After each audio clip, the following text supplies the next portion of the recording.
It's Kara from D&D Homebrew, and as my title suggests, what I'm talking about today is adapting a classic adventure novel and film, The Land That Time Forgot, into your RPG fantasy setting, whatever system you may happen to be using, or any other setting, if Weird West might work, or, we can think of all sorts.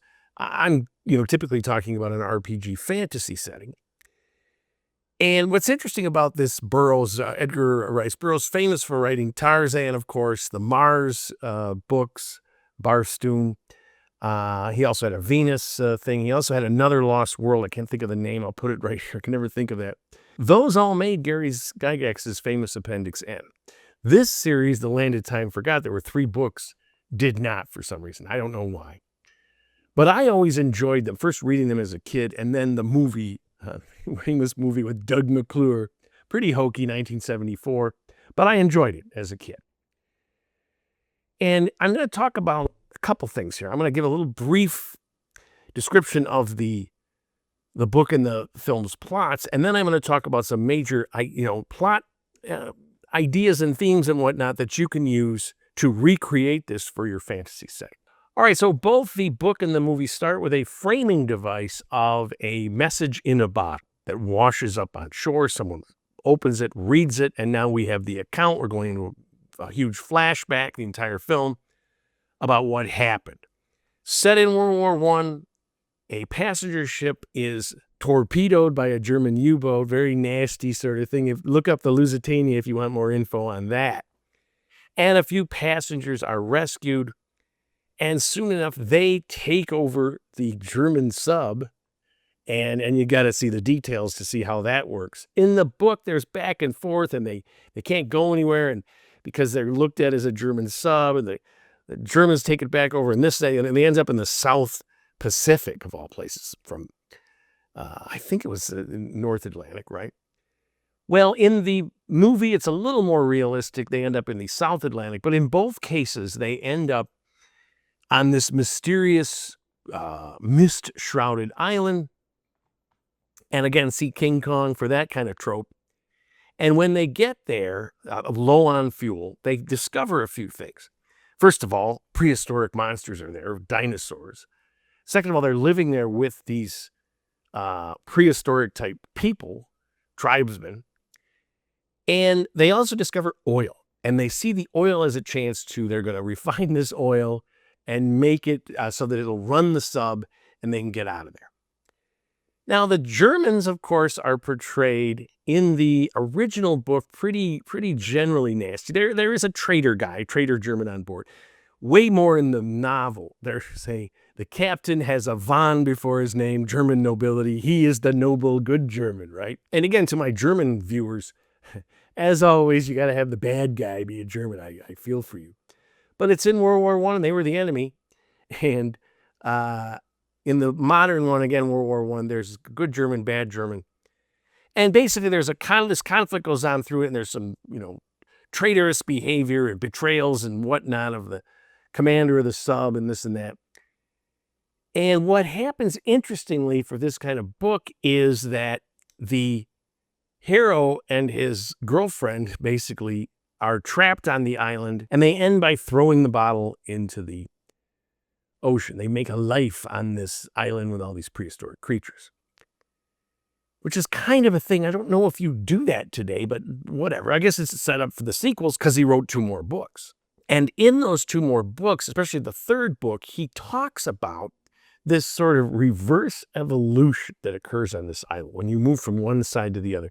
And it's kind of an explanation for how the fauna became prehistoric, how these people sort of degenerated, whether they were originally there or whether they were castaways, basically wandered out of this island. It's again, you'd have to read them. I'm not going to go into it too much because I want to talk about it in terms of the themes for adaptation into an RPG setting. Okay.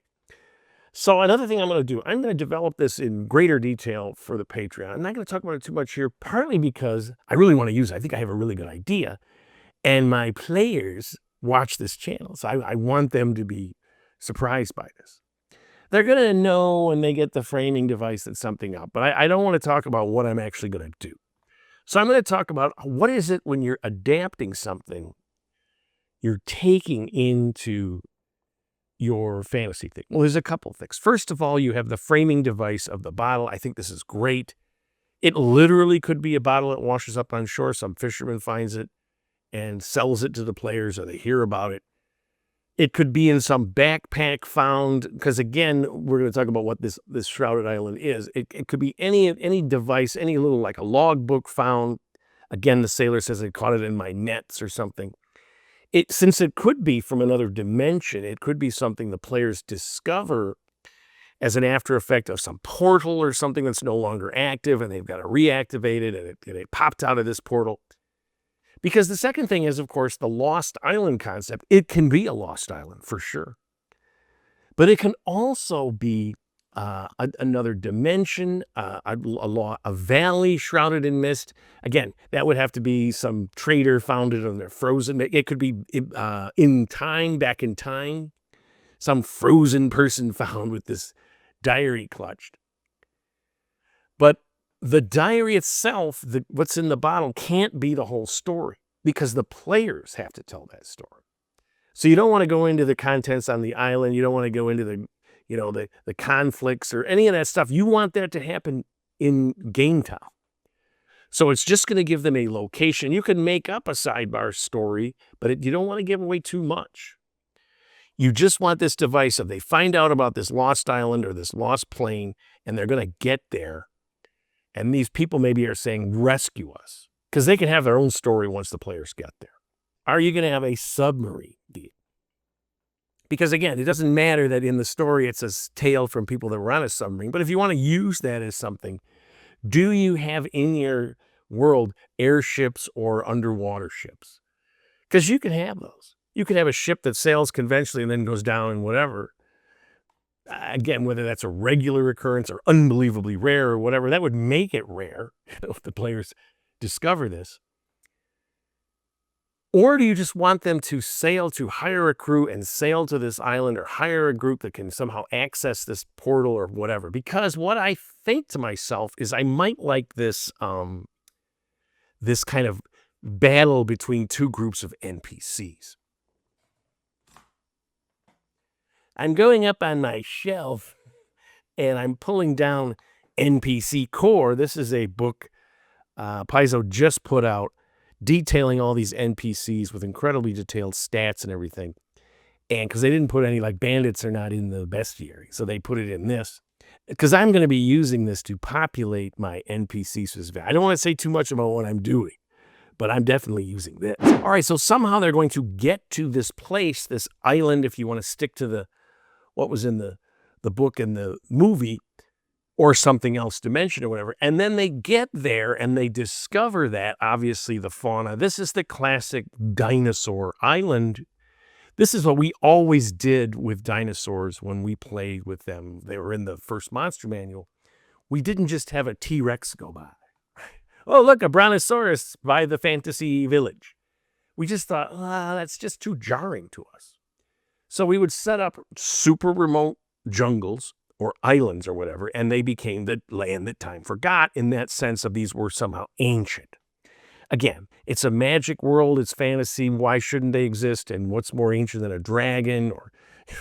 But again, this was just us reacting to the idea of dinosaurs and how they didn't quite fit into our imagining of a fantasy, where they were millions and millions of years before the current time. Just because we had this cultural, real world, what can you say, imprint upon us about where dinosaurs come from, as opposed to basilisks and wyverns and everything, right? Doesn't make sense, but it's what we did. So you can have this dinosaur island effect where they are predominant there. It doesn't quite have the impact it has in a story or whatever, because the bestiary or your monster manual has all sorts of creatures anyway. But the second thing that is in this book, it's not in this one, but it's in the third, is this reverse evolution concept. And this is something I think I know that I'm going to explore when the players arrive there. Because obviously, I don't remember the details on how this occurs. Is it the mist or something? Or I can't remember. I have to look it up. But it could be a magical effect in a fantasy RPG setting. And when you start to think about that, whether it's the longer time you get there, if it affects the players, or where you are on the island, which I believe is what it was in the book and the movie. Right? I don't know if they did it in the movie, but it was in the books.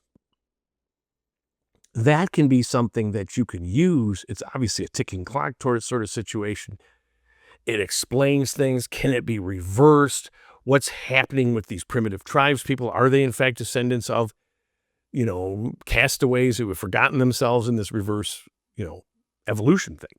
So that's the final thing. And then, of course, in the book, and I think in the book, certainly the movie, you have a volcanic eruption threatening everyone. And how do the players react to that? And again, some cataclysm that's going to rip apart this, this pocket dimension land of that time forgot or something. That's the old ticking clock thing that you can have. Now, obviously, it didn't destroy the island because they threw this bottle out and were left there for future films and books. So you can decide to do that if you'd like. The framing device, obviously, this was a long time ago and you're visiting this place. It's not the framing device of the story in the book or the movie where it's from these people that were left there. So again, the cataclysm probably would be something where they got to get off or they have to stop it from happening. Some magical effect. Perhaps it's tied to the reverse evolution effect and that has to be stopped or something like that. But all of these things, right, that are in this movie and book, I think lend themselves tremendous. This is why Burroughs' stuff got in Appendix N, because it lends itself to this kind of fantasy setting. So anyway, I'm going to be doing this. I'm going to do my own version. I'd love to hear you guys if you have any inspiration on this or ideas of your own. I'm going to be doing this for the Patreon, which, by the way, a shout out to those guys. I've been love making the one-room dungeon concept. I just made some exotic armor that I took from an earlier source book. Really fun. So again, if you like the video, give a like, subscribe, whatever. Most importantly, as always, my friends, keep playing an RPG game, whichever one you choose, and tell somebody else about it.